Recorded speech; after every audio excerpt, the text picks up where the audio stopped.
comment répondre aux défis au travail.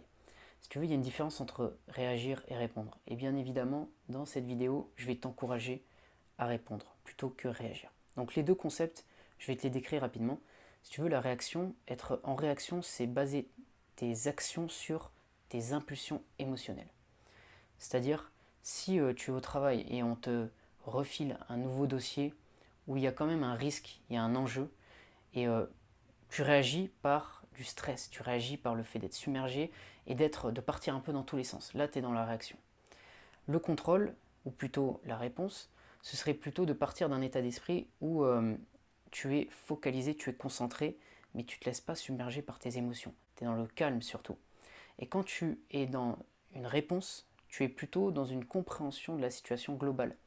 Si tu veux, l'impulsion, ça va être quelque chose de très rapide, c'est-à-dire il se passe quelque chose, je réagis par mes impulsions émotionnelles, mon cerveau limbique reptilien, le stress, la peur. Alors que si tu es dans la compréhension d'une situation, tu es plutôt en train d'utiliser ton cerveau préfrontal, le cerveau stratégique. Quand tu fais ça, tu vas plus être à l'effet des choses, tu vas être beaucoup plus proactif. Et maîtriser ses émotions, ça fait partie des choses qui te permettront de le faire. C'est pour ça que je te propose différents outils sur cette chaîne pour le faire. Un des outils, ça peut être le lâcher prise.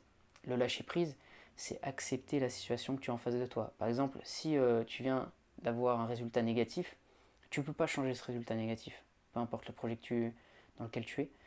Si tu es dans le lâcher prise, tu es dans l'acceptation de tout ça. Mais ça ne t'empêche pas de répondre et d'agir de manière positive ensuite. Tu peux toujours faire quelque chose, tu peux toujours passer à l'action.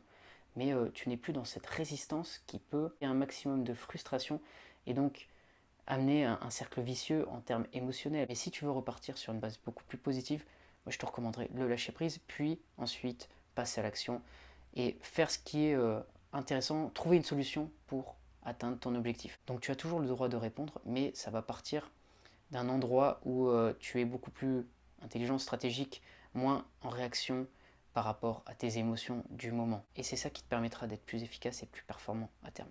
Donc voilà ce que je voulais te partager dans cette vidéo, j'espère que ça va t'aider. Si c'est le cas, tu peux mettre un j'aime, tu peux t'abonner à cette chaîne si tu veux d'autres contenus sur la préparation mentale. Je veux faire une préparation mentale personnalisée où on va t'aider à trouver, à déterminer, à développer les états mentaux optimaux qui te permettront d'être performant au quotidien. Tu peux me contacter, il y a mes infos dans la description. Je te dis à bientôt pour une prochaine vidéo.